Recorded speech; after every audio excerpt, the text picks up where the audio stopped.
인사하겠습니다. 주님의 이름으로 사랑합니다.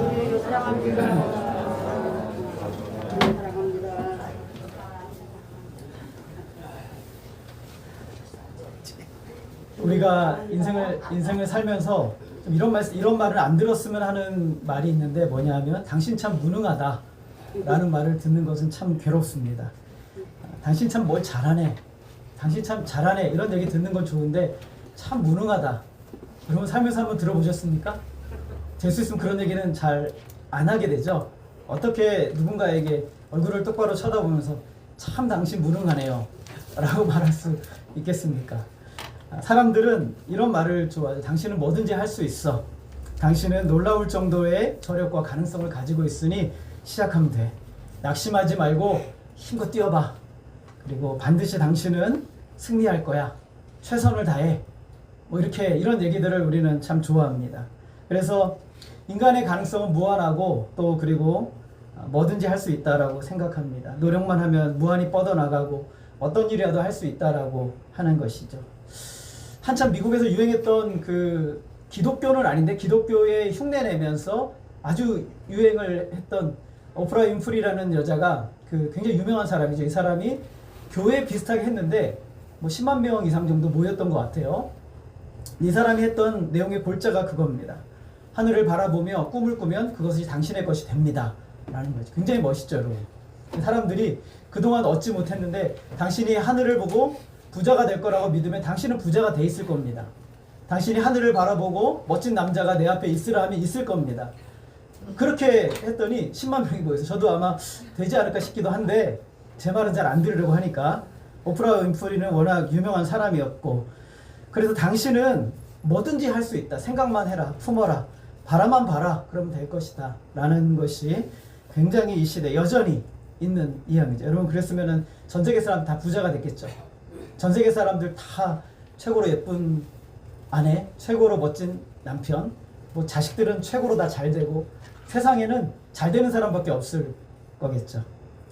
근데 여러분, 예수님을 믿고 하나님 말씀을 우리가 대하기 시작하면 완전히 정반대의 말씀을 듣기 시작합니다. 뭐냐면 당신은 할 수 없다, 당신은 무력하다, 당신은 힘으로는 절대로 못한다, 이런 얘기들이 이제 성경을 통해서 계속 들려지는 거예요. 고통스럽죠. 굉장히 고통스럽습니다. 그래서 이 이야기를 하나로 정리하면 성경은 뭐라고 말하냐면, 따라하겠습니다. 당신은 죄인입니다. 이게 골자예요. 그래서 이것을 뭐라고 말하냐면 전적으로 타락했다, 전적으로 무능하다, 이런 얘기를 하고 있는 거예요. 그래서 우리가 성경을 잘 안 읽기 때문에, 성경 말씀을 우리가 하나하나 세세하게 잘 안 보기 때문에 이런 말씀들이 안 들렸던 거죠. 우리는 한 구절 딱 뽑아가지고 좋은 구절 좋아해요. 내가 너에게 복주고 또 복주리라, 뭐 이런 얘기들 너무너무 좋아하죠. 들어가도 복을 받고 나가도 복을 받고 떡반죽 그릇이 복을 받고 뭐 다 복을 받는데요. 근데 3분의 2는 저주에 대한 내용이 신명기 28장에 기록이 되어 있는데 좋은 것만 딱 앞에 10 몇 절까지만, 딱 14절까지만 보고 끝, 이렇게 해버리는 게 우리의 모습이죠. 사실 오늘 우리가 읽은 말씀은 지금까지 죄에 대해서 이야기한 것에 대한 결론이에요. 굉장히 강렬합니다. 그래서 이 결론을 짓는 과정에서 사도 바울은 할 수 있는 모든 말씀들을 교회에서는 쓰지 않는 용어들을 적나라하게 다 쓰고 있어요. 오늘 우리가 읽은 말씀을 보면 굉장히 좀 굉장합니다. 그들의 목구멍은 열린 무덤이고 혀로는 속임을 일삼고 저주와 악독이 가득하고, 뭐 이런 얘기 여러분 성경에서 로마서에 이런 말씀이 있을 거라고 생각을 해보셨습니까? 요즘 우리 김석진 집사님이 로마서를 외우고 있는데 3장까지 다 외우셨대요. 근데 이 말씀 외우시면서 마음이 어떠셨는가 좀 궁금해요. 그래서 오늘 이 말씀의 대전제가 무엇이냐면 9절이에요. 우리 9절 한번 같이 읽겠습니다. 시작. 그러면 어떠하냐? 우리는 나으냐? 결코 아니라. 유대인이나 헬라인이나 다 죄 아래에 있다고 우리가 이미 선언하였느니라. 모두가 다 죄 아래에 있다.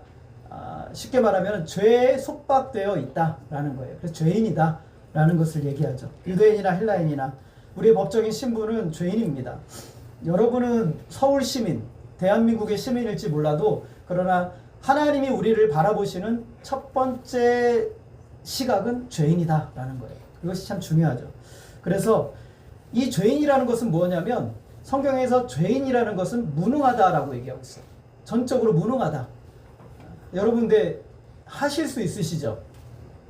돈도 버시고 또 일도 하시고 하신단 말이죠. 그래서 전적으로 무능하다는 것은 무엇이냐면 하나님이 보시기에 선한 일을 할 수 없다. 그리고 하나님께 나아갈 수 없다. 그리고 구원에 이를 수 없다. 그리고 진짜 회개할 수 없다. 이거예요. 그걸 전적 무능하다. 전적으로 타락했다라고 이렇게 얘기를 하는 거예요. 그래서 하나님 앞에 선을 행할 수 없을 뿐만 아니라 하나님께 나갈 수가 없어요. 하나님께 갈 수가 없는 거죠. 여러분, 아담이 범죄함으로 말미암아 우리 모든 인간의 상태가 이렇게 됐어요. 여러분, 근데 아담의 죄가 왜 저와 여러분의 죄가 되었습니까? 아담은 우리를 대표해서 죄를 범했어요. 제가 한번 물어볼게요. 하와가 사탄에게 시험을 받았습니까? 아담이 하와에게 시험을 받았습니까? 하와가 누가 시험 받았어요? 하와가 먼저 시험. 예, 하와가 시험을 받았죠. 하와가 시험을 받았어요. 그러면 왜 아담이 죄라고 얘기해요? 아담은 시험을 받은 게 아니라 스스로 죄를 범한 거예요. 스스로 죄에 빠진 거예요. 자신의 의지로 죄에 빠진 거예요. 하와가 사탄에게 시험을 받았고 아담은 시험을 받은 게 아니라 이 아내 말을 자발적으로 들은 거죠. 자기의 의지를 가지고 자기의 의지로 이 죄를 범한 것입니다. 하나님께서 아담에게 선언하신 죄의 값은 죄의 결과 뭐냐면 죽음이라고 선언을 하셨어요. 그래서 아담의 자손의 모든 후손들은 그의 죄에 대한 결과가 무엇이냐면 죽음이다라고 하는 거예요. 이 세상에 질병이 들어온 이유는 죄 때문이에요. 여러분, 실패하고 인생에 고통당하는 이유는 죄 때문이에요. 우리가 영적인 고통을 당하고 육적인 고통을 당하는 모든 근본적인 원인은 죄예요. 아담은 그걸 한 번도 경험해 본 적이 없어요. 죄를 범하고 나서 드디어 육체의 고통, 영혼의 고통, 실패, 아픔, 상실, 그리고 관계 파괴, 이런 모든 것들이 죄로 말미암아 이 땅에 들어오기 시작한 거예요. 똑같은 형벌 가운데 우리가 있는 거예요. 로마서 5장 19절에 보면 이렇게 말씀하고 있어요. 한 사람이 순종하지 아니함으로 많은 사람이 죄인 된 것 같이 한 사람이 순종하심으로 많은 사람이 죄인이 의인이 되리라. 여기서 중요한 게 있어요. 아담에게 대해서 시험 받았다라는 표현을 쓰지 않고 뭐라고 말을 해요? 순종하지 않았다라고 표현하고 있어요. 아담은 순종할 능력이 있었어요. 그런데 자발적으로 순종하지 않은 거죠. 그래서 많은 사람이 죄인이 되었다라는 것은 모든 사람이 죄인이 되었다라는 뜻이에요. 5장 12절도 똑같아요. 우리 한번 같이 읽어볼까요? 시작. 그러므로 한 사람으로 말미암아 죄가 세상에 들어오고 죄로 말미암아 사망이 들어왔나니 이와 같이 모든 사람이 죄를 지었으므로 사망이 모든 사람에게 이르렀느니라. 한 사람이 죄를 지었는데 그 죄가 우리가 지은 죄다라고 얘기를 하는 거죠. 죄는 한 사람이 지었는데 이 죄가 모든 인류에게 다 미치게 되었어요. 아담의 죄가 모든 인류를 다 죄인으로 만들어버린 거죠. 아담 할아버지가 선악과를 먹지 않았더라면 우리는 영원히 행복하게 살 수 있었을 것인데 안 된다는 것이죠. 그래서 하나님 앞에 선을 행할 수 없는 무능자가 된 거예요. 선을 행할 수 없어요. 절대 할 수 없어요. 죄의 값은 죽음이라는 것은 육신의 죽음만을 얘기하는 것이 아니에요. 여러분, 아담이 몇 살까지 살았는지 혹시 아세요? 우리 김범창 집사님 오늘 안 오셨는데 김범창 집사님하고 비교가 안 될 정도로 930세를 살았어요. 누가 그러더라고요. 참 좋았겠다고. 저는 근데 별로 좋았을 것 같진 않아요. 여러분, 930년 살면 좋을까요? 좋을 수도 있죠. 그러면은 매년 아기도 낳아야 되고 그러면 몇 명 아기 낳을 것 같아요. 정말 뭐 한 2년에 한 번씩만 난다 해도 어마어마한 숫자가 뭐 낳는 거죠. 그래서 930년을 살았는데 아담의 영혼이 죽은 거예요. 어떻게 죽었냐면 하나님께서 아담을 찾아와서 이렇게 말씀하셨어요. 내가 너에게 먹지 말라 명한 그 나무의 열매를 먹었느냐? 라고 물어봤어요.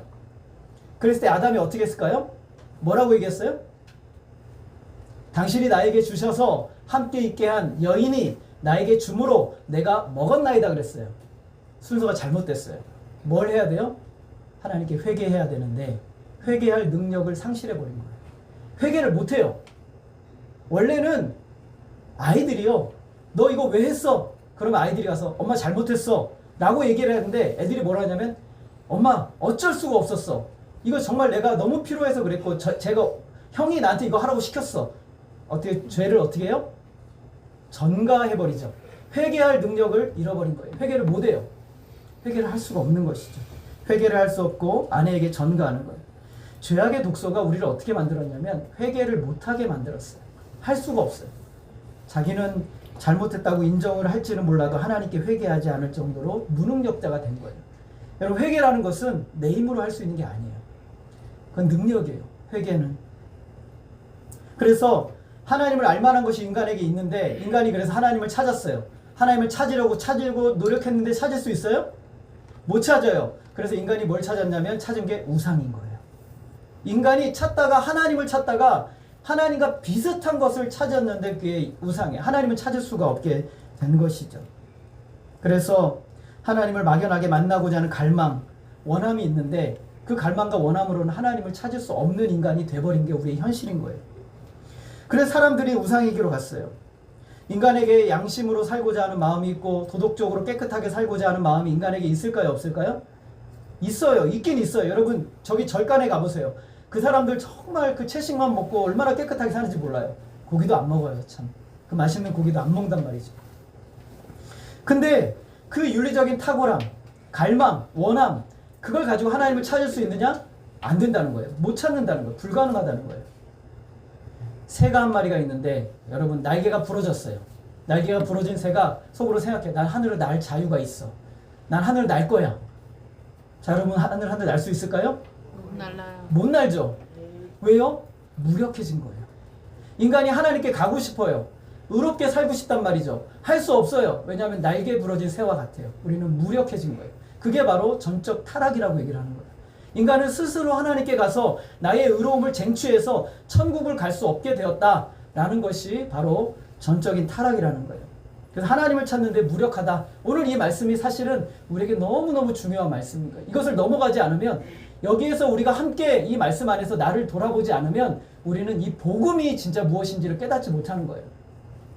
10절부터 16절까지 시편과 이사야 말씀을 인용하면서 계속 사도 바울이 나열하고 있어요. 이 말은 내 말이 아니다. 구약의 이사야 말씀, 시편의 말씀, 너희들이 잘 아는 말씀이다라고 말해요. 그러면서 선언하죠. 10절 우리 같이 한번 읽겠습니다. 시작. 의인은 없나니 하나도 없으며. 여러분, 의인은 있습니까? 없습니까? 없대요. 의인은 없대요. 이렇게 얘기하면 사람들은 아니요, 새로운 세상에 의로운 사람들 많이 있어요 라고 얘기를 합니다. 유대인들은 자기가 의인이라고 얘기했어요. 그런데 그들을 향해서 의인은 한 명도 없다라고 선포하고 있어요. 유대인들이 왜 그러냐? 유대인들은 율법을 행함으로 의로워질 수 있다고 생각을 했어요. 착하게 살면, 하나님이 이렇게 주신 율법대로 살면 우리는 의로워질 수 있다고 생각을 했어요. 근데 이것이 얼마나 어리석은 일인지 몰라요. 율법이 우리에게 주는 것은 너는 죄인이야 라고 선언하는 거예요. 여러분, 운전하시죠? 여러분, 요즘 그 어린이 보호구역에 몇 킬로로 달려야 되는지 혹시 아세요? 30킬로죠? 이거 아차하면 이제 넘어가게 되는데 30킬로를 딱 해놨어요. 그럼 제가 우리나라에 있는 교통법규를 다 지켰어요. 그러면 국가에서 저한테 의인이라고 하죠. 아니요. 왜 안 할까요? 당연한 다 지켰는데? 유대인들이 그 생각을 한 거예요. 율법을 다 지키면 나는 의인이야 라고 생각한 거예요. 근데 율법의 의미는 뭐냐면 넌 죄인이야. 너는 이거를 안 하도록, 이걸 안 만들어 놓으면 너는 죄를 지을 수밖에 없는, 너는 진짜 죄인이야 라는 것을 보여주는 것이죠. 교통법규는 우리가 틈만 나면 법규를 위반할 수 있다는 것을 보여줍니다. 30km인데 카메라가 없으면 저는 40km로 달린 적도 있어요. 50km로 달린 적도 있고, 카메라가 없으면 우리는 지나가요. 카메라가 있다고 내비게이션이 알려주니까 거기서부터 속도를 줄이는 거예요. 그 카메라가 나로 하여금 나의 죄를 범할 수 있는 의지를 막아주는 거죠. 난 죄인이구나. 유대인들은 율법을 지키며 의로워진다고 했어요. 그래서 율법을 지키기 위해서 조항들을 굉장히 많이 만들었어요. 제가 한번 예를 들어 볼게요. 30km가 있었어요. 카메라가 있어요. 100m 전에 40km 카메라를 또 달아놔요. 그리고 100m 전에다가 50km 카메라를 달아놔요. 이것도 안 되니까 어떻게 하냐면 10m마다 1km씩 줄일 수 있도록 카메라를 또 달아놔요. 계속 하는 거예요. 근데 이거를 지키기가 어려우니까 이거를 가르쳐주는 학원을 만들어. 교수님도 세워. 그래서 어떻게 하면 속도를 줄여서 50m, 200m, 300m 전부터 어떻게 30km를 지킬 수 있는지를 가르쳐주는 학원을 만들고 교수를 주고 학위를 만드는 거예요. 이것이 지금 유대인들이 하는 행동이었어요. 얼마나 여러분 어리석어요. 그죠? 이것이 유대인들이 이렇게 지키면서 주님 앞에 나아가서 나는 의롭습니다 라고 이야기를 한 것이죠. 죄를 지을 수 없어서 못 짓는 것이 아니라 죄를 지을 수 있는 여건만 있으면 다 죄를 짓게 돼요. 권력을 쥐었다고 죄를 안 짓습니까? 여러분 경찰들이 죄를 안 짓습니까? 법원의 판사들이 죄를 안 짓습니까? 의인은 한 사람도 없어요. 예수님의 십자가는 그토록 선하고 의롭다고 여기는 이 세상 사람들, 유대인들을 향해서 한마디로 분명하게 말하고 있어요. 너희들은 절대로 의롭지 않다. 너희들은 죄인이다. 불의하다라는 거예요. 산상수훈에서 예수님께서 제자들에게, 사람들에게 말씀하셨어요. 너희들이 그렇게 종교인들을 향해서 그렇게 기도도 많이 하고 그렇게 금식도 많이 하고 그렇게 구제도 많이 하는데 예수님 말씀하세요. 그것이 하나님을 위하여 한 것이냐 아니면 너희 자신을 위하여 한 것이냐라고 물으시는 거예요. 여러분 어때요? 우리가 예배드리고 기도하고 그리고 뭔가 하는데 정말 난 하나님의 영광을 위해서 하나님 너무 사랑하니까 예배의 자리 나오고 기도하고 찬송하고 그렇게 합니까? 여러분 내 만족이죠. 내 만족이에요. 제가 예전에 청년들 사역을 하면서 청년들이 그래요. 목사님 찬양을 좀 뜨겁게 해야 마음이 너무 평안하대요. 그래? 그럼 네 마음의 평안을 위해서 찬양하는 거야? 그러면 하는 찬양은 누가 받으시는 거예요? 하나님이 받으시는 거예요.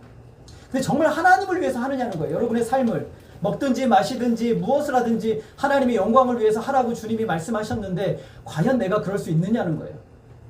못한다는 거죠. 자신을 의롭게 만들기 위해서 뭔가를 계속해요. 마음의 동기를 계속 이렇게 하는데 우리 주님께서 이 땅에 오셔서 우리에게 뭘 얘기하셨냐면 가장 중요한 것은 너희의 행위가 아니라 너희의 마음, 너희의 마음의 동기, 이것이 중요하다라는 것을 알려주셨어요. 예수님께서 유대인들에게 너 간음하지 않으면 돼. 십계명에 간음하지 않으면 돼 라고 말했어요. 그랬더니 예수님이 뭐라고 말씀하셨어요? 마음으로 여자를 보고 음욕을 품는 자마다 뭐 한 거라고요? 간음한 것이다 라고 말씀하셨어요.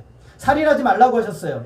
그런데 마음으로 누구를 미워한다거나 내가 그 사람 싫어, 그 사람 나 정말 싫어 막 짜증난다거나 또 입을 열어서 바보 이렇게 얘기하면 뭐라고 말씀하셨어요? 살인한 것이다 라고 말씀하셨어요. 누가 얘기하신 거예요? 예수님이 얘기하신 거예요. 예수님이. 빠져나갈 구멍이 없어요. 빠져나갈 구멍이 아무도 없단 말이죠. 어떻게 빠져나가요?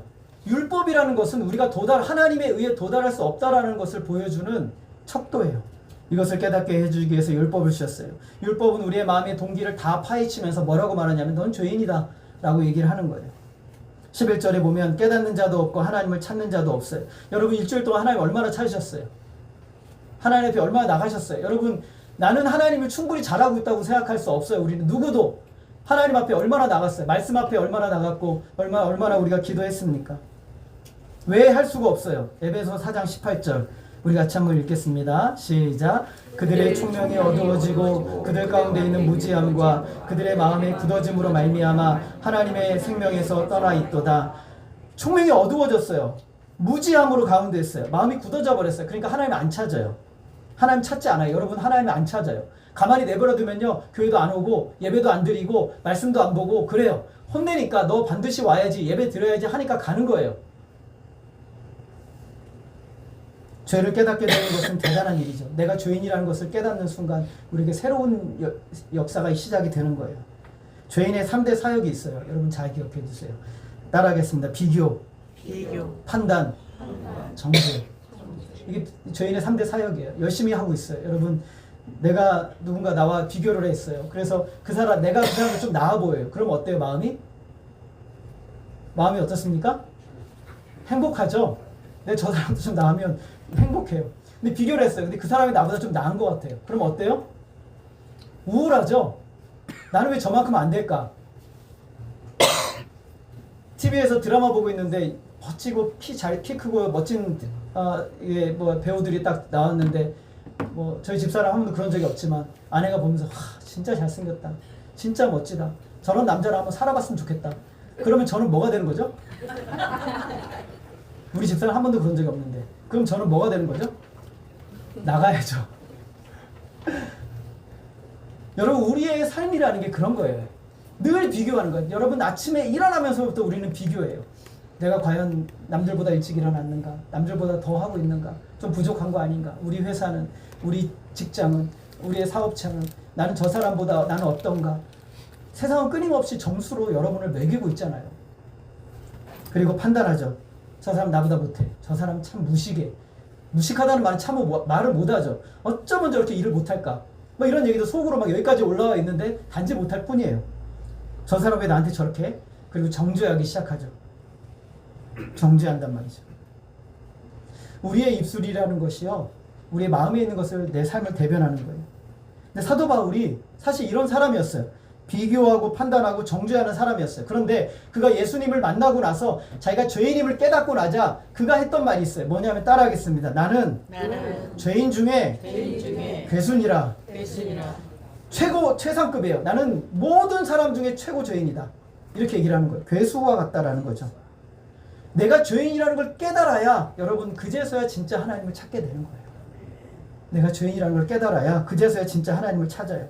자신이 죄인이라야 하나님께 가는 거예요. 안 가요. 그러면 절대로 안 갑니다. 내가 살 수 있으면 하나님께 안 가요. 내가 힘들고 어렵고 고통스러우니까 하나님께 가는 거예요. 이 땅에 하나님을 찾는 사람 얼마나 많아요. 그런데 그 사람들 대부분 어떻게 찾습니까? 내 유익과 나의 원함을 위해서 하나님을 찾는 거예요. 다 자기 목적 때문이죠. 사실은 하나님 찾고 싶지 않아요. 다 도망가고 싶고 예배도 드리기 싫고 말씀도 보기 싫고 기도도 하기 싫고 찬양도 하기 싫어요. 그러나 어쩔 수 없이 있는 거예요. 하나님 사랑해서 우리가 한다고요? 아니요, 그럴 수 없어요. 우리 인간은 그렇단 말이죠.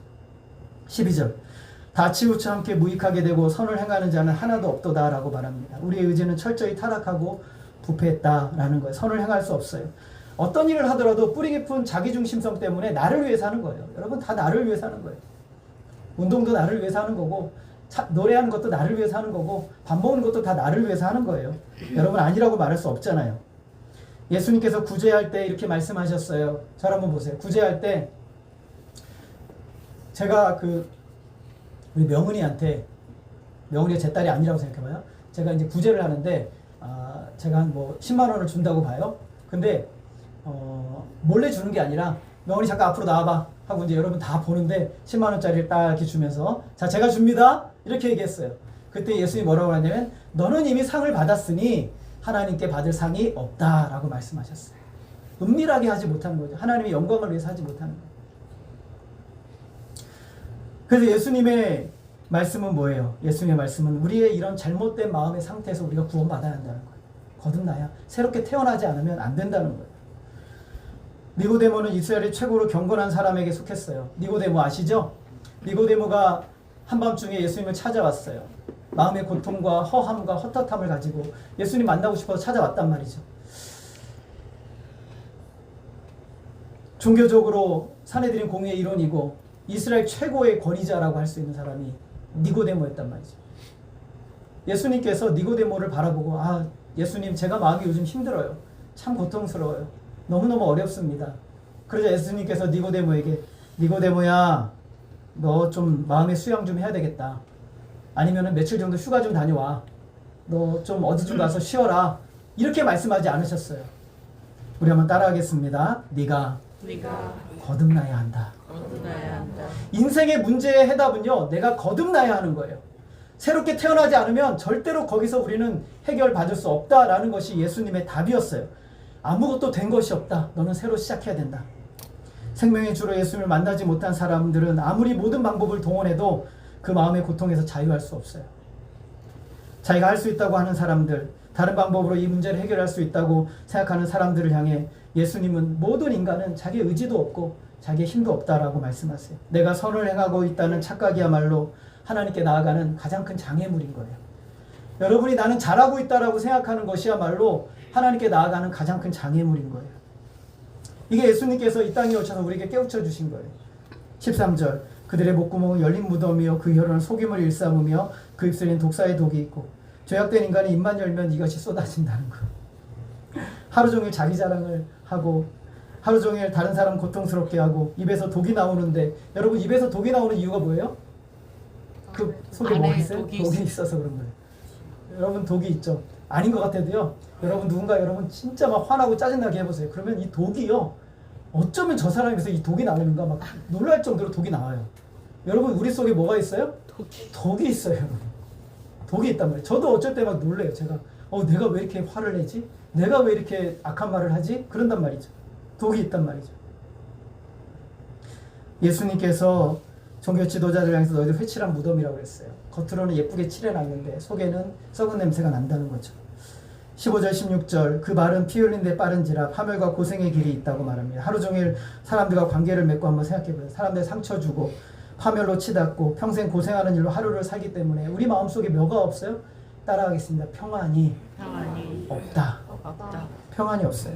그 11절에 평강의 길을 알지 못하였대요. 하나님과도 화평하지 못했고 이웃과도 화평하지 못합니다. 여러분 기독교인들 참 잘 싸우죠? 모르세요 여러분? 기독교인들 참 잘 싸워요. 너무너무 잘 싸우더라고요. 18절 그들의 눈앞에 하나님을 두려움이 없느니라. 하나님과의 관계의 가장 큰 문제는 하나님에 대한 경외감을 잃어버렸다는 거예요. 두렵지 않은 것이죠. 여러분 하나님이 두려우면 여러분 우리가 이렇게 살까요? 아니죠. 하나님을 두려우면 이렇게 살 수가 없어요. 하나님께서 정말 계셔서 여러분 매분 매 1초 매초 지금 이 순간 여러분 하나님이 여기에 계셔서 여러분을 불꽃 같은 눈동자로 보고 계시다고 생각한다면 우리가 이렇게 할 수 있을까요? 안 되겠죠. 안 된단 말이에요. 히브리서 9장 27절에 이렇게 말하고 있어요. 한번 죽는 것은 사람에게 정해진 것이요 그 후에는 심판이 있으리니. 여러분 한번 죽는 것은 누구에게 정해진 것이에요? 사람. 예, 우리에게 정해졌어요. 여러분 어쩔 수 없어요. 여러분 죽습니다. 죽어요. 근데 그 이후에는 뭐가 있다고요? 심판이 있다고 분명하게 말씀하고 있어요. 여러분 이 사실을 믿는다면 우리가 이렇게 살 수 있을까요? 이렇게 살 수가 없겠죠. 나와는 아무 상관없다고 생각해요. 참된 성도라면 이 말씀이 가슴을 찔러요. 고통스럽게 만드는 거예요. 자기가 어떤 존재인지 알기 때문에 막연한 자신감, 영적인 경험 그거 가지고 우리는 영원한 하나님 나라 들어갈 수 없어요. 아무도 의인이 없어요. 아무리 신비한 경험을 해도 소용이 없어요. 제가 중세 영화들을 좋아해서 가끔 보는데 중세 영화를 보면 신비주의 그리고 카톨릭 뭐 이런 사람들이 굉장히 막 영적인 경험들을 막 한단 말이죠. 놀라운 경험들이 막 영화에서 나와요. 근데 그런다고 그 사람들이 하나님의 백성이냐? 아니에요. 여러분 신비로운 체험? 아니에요. 없어요. 거기에 여러분의 인생을 걸지 마세요. 영적인 경험? 아니요. 거기에 인생을 걸지 마세요. 가장 소중한 것은 하나님이 우리에게 뭐라고 말씀하셨느냐예요. 하나님의 말씀이죠. 그 말씀이 가장 확실한 거예요. 우리에게 막연한 영적인 자신감이 우리를 참 힘들게 만들어요. 자기 자신을 한 번도 심각하게 생각해보지 못했다면 우리는 위험한 삶을 사는 거예요. 사랑에는 두려운 감정이 있죠. 경외감이 있어요. 자기 자신을 위해서는 담배와 술을 끊을 수 있지만 하나님 사랑해서 하나님 영광을 위해서 담배와 술을 끊지는 못하는 거예요. 하나님을 위해서 무언가 할 수 있는 것이 유일한 방법이 딱 하나가 있어요. 하나님이 정말 기뻐하시는 일이 딱 하나가 있어요. 하나님 이렇게 할 때 하나님 기뻐하세요. 무엇으로 기뻐하시냐면 하나님은 우리가 믿음으로 할 때 기뻐하시는 거예요. 언제 기뻐하신다고요? 믿음으로 할 때 기뻐하세요. 히브리서 11장 6절 우리 한번 읽겠습니다. 시작. 믿음이 없이는 하나님을 기쁘시게 하지 못하나니. 여러분 이 말씀 분명하게 생각하세요. 믿음이 없이는 하나님을 기쁘시게 할 수가 없어요. 하나님은 안 기뻐하세요. 여러분이 굉장한 일을 해도 하나님은 안 기뻐하세요. 안 기뻐하세요. 정말이에요. 하나님 보시기에 아무리 선한 것이라도 하나님을 기쁘게 하지 못하면 절대로 선한 것이 아니에요. 이 말씀과 또 연결시켜서 봐야 되는 말씀이 있어요. 로마서 14장 23절 우리 같이 한번 읽겠습니다. 시작. 믿음을 따라 하지 아니하는 것은 다 죄니라. 여러분 믿음을 따라 하지 않은 것이 다 뭐라고요? 죄다라고 말씀하고 있어요. 자기가 도덕 수양을 아무리 많이 해도 믿음으로 하지 않으면, 그리스도를 믿는 믿음으로 하지 않으면 죄예요. 하나님 기뻐하지 않으세요. 아무리 선한 사업을 많이 해도 하나님을 믿는, 그리스도를 믿는 믿음으로 하지 않으면 죄예요. 하나님 안 기뻐하세요. 아무리 양식껏 살아도 예수 그리스도를 믿는 믿음으로 하지 않으면 하나님 안 기뻐하세요. 그거는 도달할 수 없는 기준이에요. 자기 방법으로 할 수 없어요. 오직 믿음으로 하는 거예요. 근데 문제는 믿음은 내 힘으로 가질 수가 없어요. 믿음은 내 힘으로 안 돼요. 하나님 앞에 나아가고 믿음으로 살고 싶은데 내 힘으로 할 수가 없어요. 그래서 하나님이 우리에게 해주시는 일이 있는데 뭐냐면 우리를 완전히 변하게 하는 거예요. 우리의 내면의 생각, 우리의 안에 있는 모든 것들을 다 갈아엎어 주세요.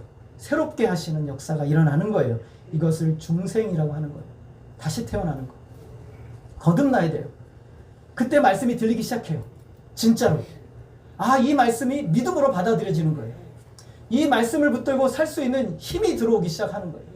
무능한 자였는데 능력자로 바뀌게 되는 역사가 중생하면서부터 시작이 되는 거예요. 예수님께서 요한복음 8장 31절 32절에 이렇게 말씀하세요. 같이 한번 읽어보겠습니다. 시작. 너희가 내 말에 거하면 참으로 내 제자가 되고 진리를 알지니 진리가 너희를 자유롭게 하리라.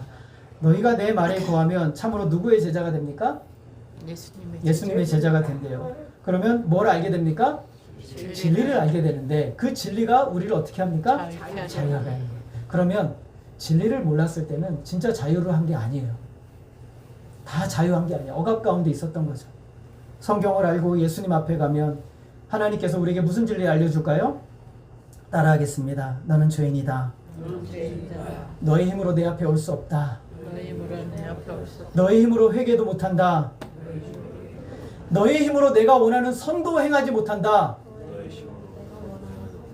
이 진리를 배우게 되는 거예요. 너는 내 앞에 올 수 없다. 너는 내가 원하는 선도 행할 수 없다. 너는 죄인이다. 이 진리 앞에 100% 인정하고 무릎 꿇고 하나님 앞에 나아가기 시작할 때 진짜 자유를 경험하는 거예요. 진짜 할 수 있는 인생이 되는 거죠. 예, 그렇습니다. 저는 무능자입니다. 그 진리 앞에 굴복하면 그 다음에 진리가 그 사람을 자유하게 하는 거예요. 내 노력으로 죄에서 벗어나려고 하는 압박에서 벗어나기 시작합니다. 20절. 그러므로 율법의 행위로 그 앞에 의롭다 하심을 얻을 육체가 없나니 율법으로는 죄를 깨달음이니라.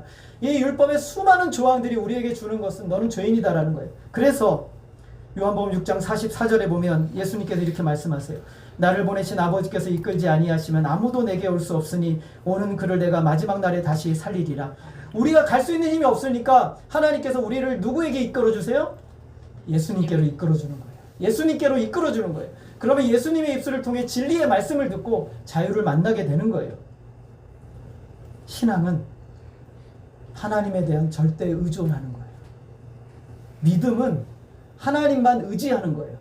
나의 행위도, 나의 미래도, 나의 모든 삶도, 나의 가치관도, 나의 생각도 하나님께 의존하는 것이 믿음이에요. 하나님께 의지하는 것이.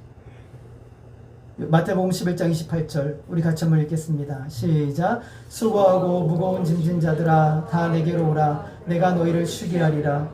율법의 무거운 짐을 내려놓게 되는 것은 예수님 앞에 나아갔을 때예요. 철로역정에 보니까 이 크리스찬이 무거운 짐을 지고 막 올라가다가 한참 올라가다가 너무너무 고통스러운데 십자가 앞에 섰어요. 그러자 그의 짐이 스르르 풀리고 가벼워지는 역사가 일어났어요. 십자가 앞에서 가벼워지는 거예요. 예수님 안에서. 예수님이 잡히기 전날 밤에 제자들의 더러운 발을 씻겨주십니다. 왜 씻겨주신 거예요? 더러운 발을 왜 씻겨주셨어요? 날마다 너의 발을 나에게 내밀지 않으면 너는 나와 상관이 없다. 너의 죄악을 인정하고 날마다 나에게 나오지 않으면 너는 나와 상관이 없다. 이런 거예요. 우리가 예수를 믿고 난 다음에 우리의 실존은 뭐냐면 주님 믿는 믿음으로 살고 싶은데 그렇게 하지 못하는 나의 죄악됨을 인정하고 언제나 하나님의 은혜 앞으로 나아가는 거예요. 이것이 신앙이에요. 이것이 믿음의 삶이에요. 이게 없으니까 우리는 내 스스로 할 수 있다는 착각에 계속 빠져 있는 거예요. 죄인들의 3대 사역이 비교하고 판단하고 정죄하는 것이라면 하나님의 자녀들 믿음의 3대 사역이 있어요. 따라하겠습니다. 회개하는 것, 주님을 믿는 것, 주님께 순종하는 것. 이 세 가지. 여러분 이것이 신앙생활이에요. 하나님께 나아가 회개하고 주님을 믿고 그리고 주님께 순종하는 것. 이것이 바로 신앙생활인 것이에요. 여기에서 우리는 자유를 만나고 여기서 생명을 만나고 여기서 승리를 만나고 여기서 세상의 역사를 경험하는 거예요. 하나님의 역사는 세상에 보여지는 방법으로 얻어지는 게 아니에요. 하나님의 역사는 하나님의 방법대로 얻어지는 거예요.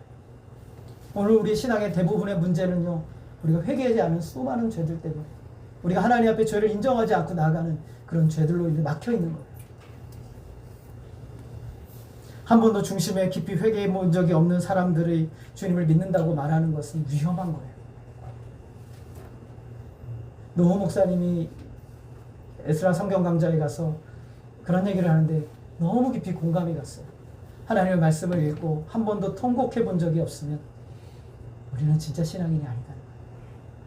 하나님의 십자가의 말씀 앞에서 내 죄가 느껴지고 깨달아져서 그 십자가의 그 중함과 나를 위해 죽으셨던 예수님의 그 놀라운 사랑이 깨달아지지 않고 통곡이 안 되면 우리는 하나님 말씀을 제대로 읽은 것이 아니에요. 아직도 우리는 하나님 앞에 중간에서 왔다 갔다 하는 그런 삶을 살고 있는 것이죠. 팀 켈러라는 목사님이 이런 얘기를 하셨어요. 중요한 것은 우리의 마음으로 하나님을 섬기는 것이지 우리의 손으로 어떻게 섬기는가가 아니다. 그리스도에 대한 믿음이 없이 선한 행위들을 한다면 그것은 하나님을 위하여 한 것이 아니라 우리 자신을 위한 것이다. 그래서 우리의 선함은 그 어떤 것인지 부패한다는 거예요. 주님을 위해서 하지 않으면 우리가 하는 행위들은 부패하게 되는 거예요. 하나님의 호의와 축복, 구원을 얻기 위해 선한 행동을 한다면 우리는 잘난 체하고 자기 만족에 빠지게 된다. 반대로 잘못 행동하게 되면 우리는 근심하고 자기 연민에 빠져 화가 날 것이다. 복음을 믿는 것과 관계없이 선한 행위를 하면 우리의 영혼은 부패하게 된다. 여러분, 하나님을 믿는 믿음으로 하지 않으면, 예수 그리스도 안에서 믿음으로 하지 않으면 우리의 모든 행위는 부패하게 되는 거예요. 온전하지 할 수 없는 거예요. 왜 부패합니까? 죄인들의 선한 행위야말로 하나님께 나아가는 가장 큰 걸림돌이기 때문에 그래요.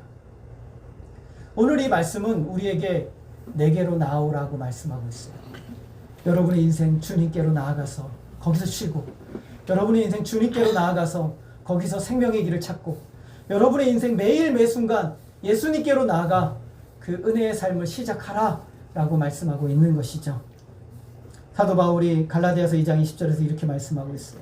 내가 그리스도와 함께 십자가에 못 박혔나니 그런즉 이제는 내가 사는 것이 아니요 오직 내 안에 그리스도께서 사시는 것이라. 이제 내가 육체 가운데 사는 것은 나를 위하여 나를 사랑하사 자기 자신을 버리신 하나님의 아들을 믿는 믿음 안에서 사는 것이라. 여러분, 무엇을 살아가요? 하나님의 아들을 믿는 믿음 안에서 사는 삶을 사는 거예요. 내가 전적으로 죄인임을 인정하고 하나님의 은혜에 붙들려 살아갈 때 우리는 진짜 하나님의 은혜를 만나고 경험하는 거예요. 여러분의 인생에 수많은 문제가 막혀있고, 그리고 고통 가운데 있고, 영혼의 아픔이 있고, 슬픔의 문제가 있는 것의 대부분은, 거의 대부분은 바로 여러분이 하나님과 무관하게 여러분의 인생을 조정하고 계획하고 살아가기 때문에 예수 그리스도 안에 생명의 길이 있어요. 그 안에 믿음으로 살아가는 능력이 있어요. 그 안에 우리의 영원한 소망의 길이 있는 거예요. 오늘도 여러분의 삶 가운데 사도 바울은 우리에게 이렇게 얘기하고 있어요. 너는 죄인이다. 그러나 죄인이기 때문에, 그것을 인정하기 때문에 오히려 너희에게 큰 은혜가 부어졌다. 그리고 그 은혜로 오늘을 살아갈 수 있는 능력이 네 안에 있다 라고 우리에게 선포하고 있는 것이에요. 여러분, 우리의 삶을 돌아보면 현실에 얼마나 고통과 아픔의 문제가 많이 있습니까? 그러나 우리는 그 아픔의 문제가 왜 그런지 이해를 못하는 거예요. 우리 안에 있는 이 죄가, 끊임없이 나의 자기중심적이고 이기적인 내 죄가 그것을 가로막고 내가 나아가는 모든 역사들을 막아서고, 그리고 나를 고통스럽게 하는 것을 모르고 우리는 그 죄를 붙들고 여전히 살아가고 있는 것이에요. 오늘 바울은 그 죄를 가지고 날마다 주님 앞에 나아가 그것을 주님께 고하고, 그리고 주님의 은혜 안에 붙들려 살아가라고 오늘 우리를 초청하고 있는 것이죠. 오늘 저와 여러분, 하나님께 은혜를 구하세요. 하나님, 내 깊은 죄를 깨닫게 해주옵소서. 숨겨진 죄도 깨닫게 하여 주옵소서. 그리스도의 십자가의 능력이 얼마나 크고 복되고 영광스러운지를 보게 하여 주옵소서. 그래 내가 그 은혜 안에서 정말 하나님이 주시는 놀라운 은혜의 충만함을 내 인생 평생 누리고 살아가게 하여 주옵소서. 그래서 그 은혜 안에 내가 붙들려 살게 하여 주옵소서. 이렇게 사모함으로, 기도하심으로 주님 앞에 나아가시는 저와 여러분 되어지기를 주님의 이름으로 소원합니다. 아멘. 기도하겠습니다. 하나님 아버지, 우리는 내가 죄인임을 깨닫지 못하고, 내가 무능한 존재라는 것을 깨닫지 못하고, 여전히 나의 의지에 사로잡혀서, 나의 자랑에 사로잡혀서, 나의 능력에 사로잡혀서 살아가고자 하는 어리석음을 범하고 있었습니다. 나의 무능과 죄악을 인정하고 주님 앞에 나아가오니 주여, 우리에게 하나님의 놀라우신 은혜를 베풀어 주시고, 하나님, 오늘 우리가 살아갈 때 하나님의 은혜에 붙들려 살아가게 하여 주옵소서.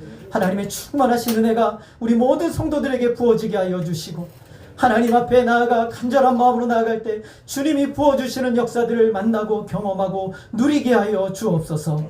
하나님께서 우리 각 사람을 붙들어 주시기를 간절히 원하오며 예수님의 이름으로 기도하였습니다. 아멘. 279장입니다.